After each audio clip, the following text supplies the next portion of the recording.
যোগ্য ব্যক্তিকে যোগ্যতার আসনে বসানো আমাদের জন্য আমানত। যোগ্য ব্যক্তি যোগ্যতার আসনে বসে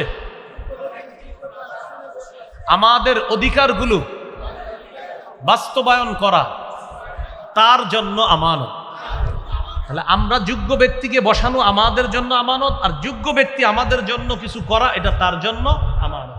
4 কাজের যোগ্যতা রাখে, 10 গুণে গুণান্বিত একজন আদর্শ শাসক, এলাকার নেতা, থানা, জেলা, বিভাগ, দেশের নেতা, এই গুণে গুণান্বিত একজনকে বানায়া দেন। তাহলে আমার এলাকার যিনি হবেন তিনিও 4 কাজের যোগ্যতা রাখবে, 10 গুণে গুণান্বিত হবে। থানার যিনি হবেন, জেলার যিনি হবেন, বিভাগের যিনি হবেন, দেশের যিনি হবেন, 4 কাজের যোগ্যতা রাখবে, 10 গুণে গুণান্বিত হবে। 4টি কাজ কি কি? নামাজ কায়েম করা, জাকাত আদায় করা, সৎ কাজের আদেশ করা, অসৎ কাজের নিষেধ করা।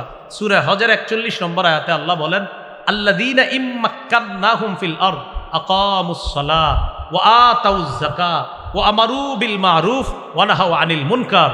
আমি যাদেরকে রাষ্ট্র ক্ষমতায় বসাই তাদের মৌলিক কাজ হবে 4টি। 1 নাম্বার নামাজ কায়েম করবে, 2 নাম্বার জাকাত প্রতিষ্ঠিত করবে, 3 নাম্বার সৎ কাজের আদেশ করবে, 4 নাম্বার অসৎ কাজের নিষেধ করবে। 10 গুণে গুণান্বিত হবে। 1 নম্বর গুণ, মুসলিম শাসক যিনি হবেন, মুসলমানদের নেতা যিনি হবেন, তিনি আল্লাহমুখী হবে। বলেন কি মুখী হবে? আল্লাহমুখী হবে। তিনি সমস্ত কাজের কৃতিত্ব আল্লাহকে দিবে।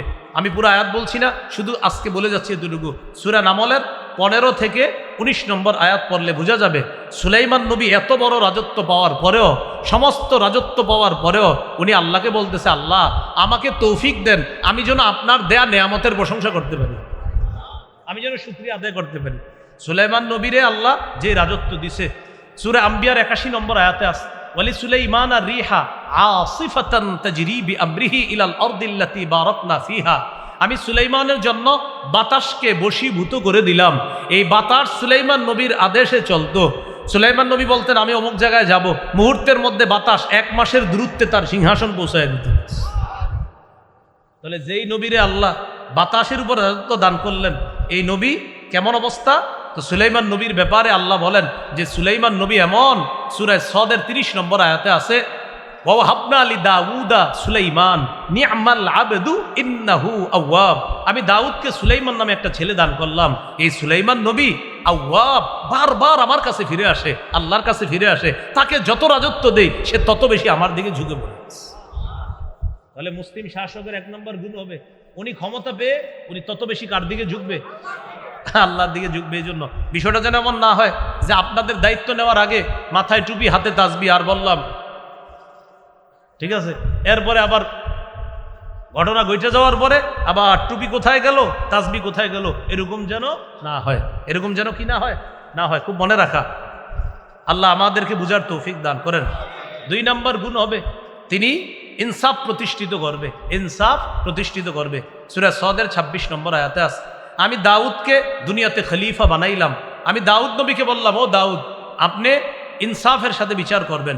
সহিহ বুখারী 6788 নম্বর হাদিস।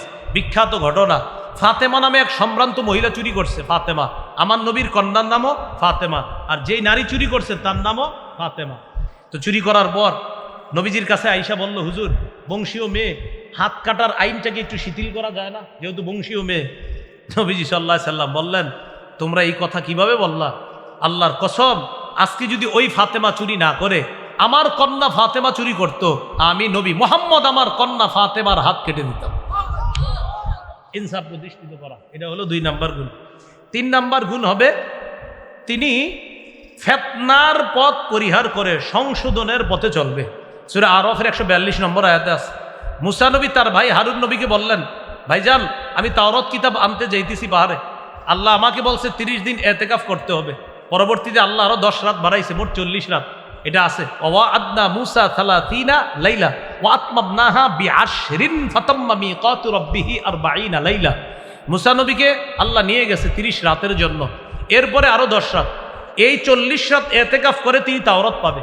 মুসা নবী তার ভাই হারুন নবীকে বললেন, وقال موسى لأخيه هارون اخلفني في قومي وأصلح ولا تتبع سبيل المفسدين। হারুন নবীকে বললেন, আমার অবর্তমানে আমার প্রতিনিধিত্ব করবেন আপনি সংশোধনের পথে চলবেন, আপনি যারা ফাসাদ সৃষ্টি করে তাদের পথ অনুসরণ করবেন না। তাহলে মুসলিম শাসকের 3 নম্বর বৈশিষ্ট্য গুণ হবে তিনি সংশোধনের পথে চলবে, তিনি ফাসাদের পথে চলবে না। 4 নম্বর বৈশিষ্ট্য শিষ্টের লালন দুষ্টের দমন। শিষ্টের লালন দুষ্টের দমন মানে হলো ভালোকে লালন করবে, খারাপকে দমন করবে। তো আমরা দেখি বর্তমানে উল্টা, ভালোকে খালি দমন করা হয়, খারাপকে লালন করা হয়। তো এটা যেন না হয়, ভালোকে লালন করতে হবে, খারাপকে দমন করতে হবে। এই বিষয়টা আপনারা বোঝার জন্য যারা কোরআনের বাংলা অনুবাদ পড়েন দেখে নেবেন সূরা কাহফের 83 থেকে 92 নম্বর আয়াত পর্যন্ত যুলকরনাইন বাদশার সফর সম্পর্কে আল্লাহ আলোচনা করেছেন। তিনি পৃথিবীর পশ্চিম প্রান্তে সফর করেছেন, আরেকটা পূর্ব প্রান্তে, আরেকটা হলো উত্তর প্রান্তে। পশ্চিম প্রান্তে যাওয়ার পর দেখে একদল মানুষ কুফরিতে লিপ্ত। তা আল্লাহ তাদের ব্যাপারে যুলকরনাইনকে বললেন, ইম্মা আন তুআযযিবা ওয়া ইম্মা আন তাত্তাখিযা ফীহিম হুসনা। আপনি চাইলে তাদেরকে শাস্তি দিয়ে ভালো কিছু গ্রহণ করতে পারেন। যুলকরনাইন বললেন, আল্লাহ আমি তাদেরকে দাওয়াত দিব, দাওয়াত দেওয়ার পরে যারা আমার কথা শুনবে তাদেরকে আমি লালন করব, আর যারা এরপরেও জুলুম করবে তাদেরকে আমি দমন করব। মুসলিম শাসকের 4 নম্বর কাজ ভালোকে লালন করা আর খারাপকে কি করা? দমন করা। মুসলিম শাসকের 5 নম্বর বৈশিষ্ট্য জনগণের জন্য অকাতরে বিলিয়ে দিবে। জনগণের জন্য অকাতরে বিলিয়ে দিবে। সূরা কাহফের 93 থেকে 97 নম্বর আয়াত। যুলকরনাইন বাদশাহ সফর করতে করতে পৃথিবীর উত্তর দিকে গেলেন, রাশিয়ার কোনো একটা অঞ্চলের দিকে গেলেন, এটা মুফাসসিরিনে কেরামের অভিমত। সেখানে যাওয়ার পর 2 পাহাড়ের মাঝখানে বসলেন। এই 2 পাহাড়ের মাঝে বিশাল বড় ফাঁকা জায়গা। এক জাতি পাইলেন, ওই জাতি যুলকরনাইন বাদশাকে বললেন, আপনি যদি আমাদের জন্য একটা উপকার করেন। কয় কি উপকার? কয় 2 পাহাড়ের মাঝখানে ফাঁকা জায়গাটা বন্ধ করে দেন। ইন্না ইয়াজুজা ওয়া মাজুজা মুফসিদুনা ফিল আরদ। পাহাড়ের ওই পাশে ইয়াজুজ মাজুজ নামে 2টা জাতি আছে। এরা রাতের বেলা আমাদের ঘর বাড়িতে আইসা লুটতরাজ করে, ডাকাতি করে সব কিছু নিয়ে যায়। আপনি যদি একটা প্রাচীর করে দেন তাহলে আর তারা ডাকাতি করতে পারবে না। এই কথা বলার পর তারা বলল, ও বাদশা, আপনার যদি কিছু টাকা পয়সা লাগে বললেন, অর্থনৈতিক সাহায্য লাগলে বললেন, আমরা সাহায্য করবো, চিন্তা করেন। বাদশারে জনগণ অফার করে। তো এটাই তো হইতেছে। আমরাও কিন্তু দায়িত্বশীলদেরকে স্যার খেয়াল রেখে দেখছি, বিষয়টা আমার দিকে খেয়াল রাখেন। উনি আমার খেয়াল রাখা দরকার, আর আমি ওনারে বলতেছি এইভাবে। কি হ্যাঁ বিষয়টা কি হলো যে আপনি কিন্তু বিষয়টা একটু দেখেন মানে আপনি ওইটা হয়ে যাবে, সমস্যা নেই। দেখেন কি দেখেন, আপনারা তো আমরা দায়িত্ব দিচ্ছি দেখতেই, কিন্তু আলাদাভাবে দেখা করতে হবে কেন? ওই জাতি যুলকরনাইন বাদশাকে বলতেছে, ফাহাল না জালুলাকা খরজা। আচ্ছা, আপনারা কি আমরা কোনো ট্যাক্স টুক্স দিতে হবে? বললেন দিব আমরা, আপনি দেয়ালটা বানায় দেন। বাদশা যুলকরনাইন বললেন, না না, আল্লাহ আমারে যা দিছে অনেক দিয়েছে, তোমরা কিচ্ছু দেওয়া লাগবে না। এই দেয়াল করতে যা যা প্রয়োজন সব আমি নিজেই ব্যবস্থা করব। এই হলো মুসলিম শাসকের 5 নম্বর বৈশিষ্ট্য, জনগণের জন্য অকাতরে বিলিয়ে দেওয়া। বাস্তবিকই তিনি দেয়াল করে দিয়েছেন, সেখানে আপনার লোহার পাত দিয়ে আর গলিত সীসা ইত্যাদি দিয়ে তিনি সুন্দর দেয়াল করে দিয়েছিলেন। 6 নম্বর গুণ, মুসলিম শাসক জনগণের জন্য কিছু করতে পারলে সমস্ত কৃতিত্ব আল্লাহকে দিবে। সূরা কাহফের 98 নম্বর আয়াতে আছে, হাদা রাহমাতুম মির রব্বি। বাদশা যুলকরনাইন কিছু করতে পেরে বললেন, এটা আমার রবের দয়া, এটা আমি কিচ্ছু না, আমার রবের দয়া। এই জন্য কিছু কইরা এটা না বলা, আমি আপনাদের জন্য এই করেছি সেই করেছি এটা না বলা, বরং আমার রব আল্লাহ আমাকে দায়িত্ব দিয়েছেন আপনাদের জন্য কিছু করার জন্য, তাই রবের দয়ায় কিছু করতে পারছি, এটা বলা। 7 নাম্বার, রক্ষণাবেক্ষণের কাজে মুসলিম শাসক যিনি, তিনি যথেষ্ট পারদর্শী হতে হবে। অর্থনৈতিক বিষয়ে পারদর্শী হওয়া। সূরা ইউসুফের 55 নম্বর আয়াত। ইউসুফ নবী ওই যুগের বাদশাকে বললেন, ইজআলনি আলা খাজাইনিল আরদ, আমাকে খাদ্য মন্ত্রণালয়ের দায়িত্ব দিয়ে দেন। আমাকে দায়িত্ব না দিলে আমানতের খেয়ানত হবে, সব লুটপাট করেই খাদ্য নিয়ে যাবে। আমাকে দায়িত্ব দেন, এই বিষয়ে আমার জ্ঞান আছে, আমার দ্বারা লুটপাট হবে না। তাহলে 7 নাম্বার গুণ হবে, যিনি রক্ষণাবেক্ষণের কাজে পারদর্শী হবে এবং তার দ্বারা জনগণের কোনো সম্পদ লুটপাট হবে না। এটা হলো 7 নাম্বার বৈশিষ্ট্য। তো তিনি বললেন, ইজআলনি আলা খাজাইনিল আরদ, ইন্নী হাফিজুন আলিমুন, আমি সংরক্ষণকারী, আবার অর্থনৈতিক বিষয়ে আমার যথেষ্ট জ্ঞান আছে। 8 নম্বর বৈশিষ্ট্য মুসলিম শাসকের, এটা আমার সাথে বলেন 2 বার, জোরে জোরে বলেন, ঘুষ গ্রহণ করবে না। আবার বলেন, আরো জোরে বলেন, হয় নাই, আরো জোরে। এটা আমাদের যিনি হবে দায়িত্বশীল তার গুণ হবে এটা, উনি ঘুষ গ্রহণ করবে না। সূরা নামলের 35-36 নম্বর আয়াত। রানী বিলকিস সুলাইমান নবীর কাছে হাদিয়া পাঠাইছে। কি পাঠাইছে? আসলে ওর উদ্দেশ্য হাদিয়া ছিল না। রানী বলতেছে কি, দাঁড়াও, সর্বশেষ তার সাথে মনে হয় পারা যাবে না, দেখি একটু হাদিয়া পাঠাই। যদি দেখি হাদিয়া গ্রহণ করে, তখন আমি বলবো আপনি আপনার মতো ভালো থাকেন, আমি আমার রাজত্ব নিয়ে ভালো থাকি, আমি এখানে রানীগিরি করব, আর আপনি আপনার রাজত্বে রাজা। যদি হাদিয়া গ্রহণ করে, তার মানে ওটা হাদিয়া ছিল না, হাদিয়ার নামে ঘুষ ছিল। রানী বিলকিস বলতেছে ইন্নী মুরসিলাতুন ইলাইহিম বিহাদিয়া, আল্লাহ তাআলা রানীর ভাষাটা কোরআনে আনছে, আমি সুলাইমান নবীর কাছে হাদিয়া পাঠাবো। ফানাযিরাতুম বিমা ইয়ারজিউল মুরসালুন, দেখবো যাদেরকে দিয়ে পাঠাবো তারা কি নিয়ে আসে। তো উপঢৌকন নিয়ে গেছে, ঘুষ নিয়ে গেছে। সুলাইমান নবীর কাছে যাওয়ার পর বলতেছে আপনাকে রানী পাঠাইছে। সুলাইমান নবী বললেন রানী পাঠাইছে না? হ্যাঁ। তুমি দুনানি বিমাল, সম্পদ দিয়ে আমার সহযোগিতা করতে চাও? ফামা আতানি আল্লাহু খায়রুম মিম্মা আতাকুম, আল্লাহ তোমাদেরকে যা দিয়েছে, আমাকে যা দিয়েছে, তোমাদের চাইতে 1000 গুণ বেশি দামি জিনিস আমাকে দিয়েছে। আমার এইগুলা দিয়ে নরম করা যাবে না। রানীরে বলো এই শিরিক ছাইরা জনগণ নিয়ে সারান্ডার করতে বলো। রানী বুঝতে পারছে ঘুষ দিয়ে তাকে কাবু করা যাবে না। রানী সুলাইমান নবীর কাছে আসছে, আসার পর বলতেছে ইন্নী আসলামতু মা সুলাইমানা লিল্লাহি রাব্বিল আলামিন, আমি সুলাইমান নবীর সাথে রবের কাছে আত্মসমর্পণ করে নিয়েছি। তাহলে মুসলিম শাসকের 8 নম্বর বৈশিষ্ট্য গুণ হবে তিনি ঘুষ গ্রহণ করবে না।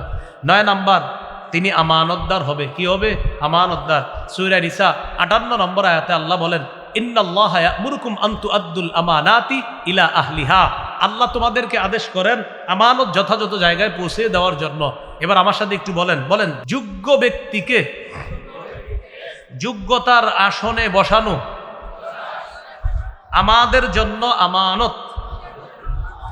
যোগ্য ব্যক্তি যোগ্যতার আসনে বসে আমাদের অধিকারগুলো বাস্তবায়ন করা তার জন্য আমানত।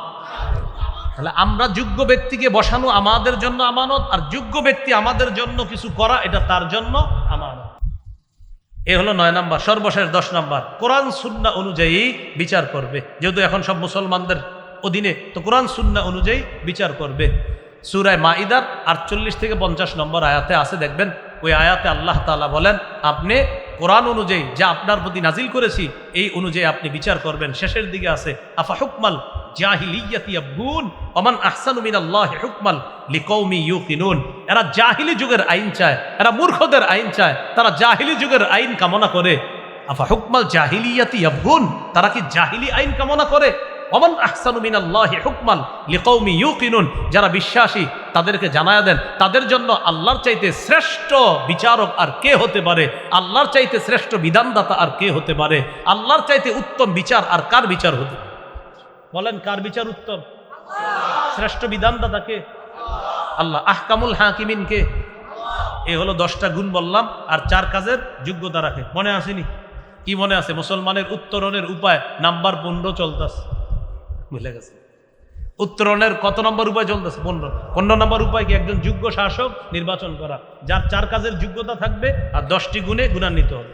16 নম্বর, শুরা ব্যবস্থা বা পরামর্শ ব্যবস্থার গুরুত্ব বাড়ানো। শুরা ব্যবস্থা মানে পরামর্শ করে কাজ করার এই ব্যবস্থাগুলা বাড়ানো। শুরা ব্যবস্থার এটার গ্রহণযোগ্যতা বাড়াইতে হবে। এখানে অনেক আলেমরা আছেন, আপনারা মসজিদে সাধারণ জনগণকে একটু শুরা ব্যবস্থার গুরুত্বগুলা বুঝাই দিবেন। মাশওয়ারা করে পরামর্শ করে কাজ করার মধ্যে কি কি উপকারিতা আছে এই বিষয়গুলা বুঝাই দেওয়া। শুরা ব্যবস্থার গ্রহণযোগ্যতা আবার ফিরিয়ে আনার চেষ্টা করা। খলিফা নির্বাচনের 4টা পদ্ধতি ছিল আপনার। প্রথম পদ্ধতি ছিল ইঙ্গিত। আবু বকর সিদ্দিক রাদিয়াল্লাহু তাআলা আনহু খলিফা হয়েছেন নবীর ইঙ্গিতে। 2 নম্বর পদ্ধতি ছিল জীবিত খলিফা পরবর্তী খলিফার নাম ঘোষণা করে যাবে। আবু বকর সিদ্দিক রাদিয়াল্লাহু তাআলা, ওমর ফারুক রাদিয়াল্লাহু তাআলা আনহুর নাম ঘোষণা করে গেছে। 3 নম্বর পদ্ধতি, জীবিত খলিফা পরবর্তী খলিফা নির্বাচনের জন্য একটা শুরা কমিটি গঠন করে গেছে। হযরত ওমর 6 জনের একটা শুরা সদস্য গঠন করে গেছে। তাদেরকে বলছে আমি চলে যাওয়ার পর তোমরা 6 জনে একজন খলিফা বানাবা। আর 4 নম্বর পদ্ধতি, জনগণের মধ্যে অভিজ্ঞ কিছু ব্যক্তি এক ব্যক্তির হাতে গিয়ে বায়াত হবে, তখন জনগণ তাকে খলিফা হিসাবে মেনে নেবে।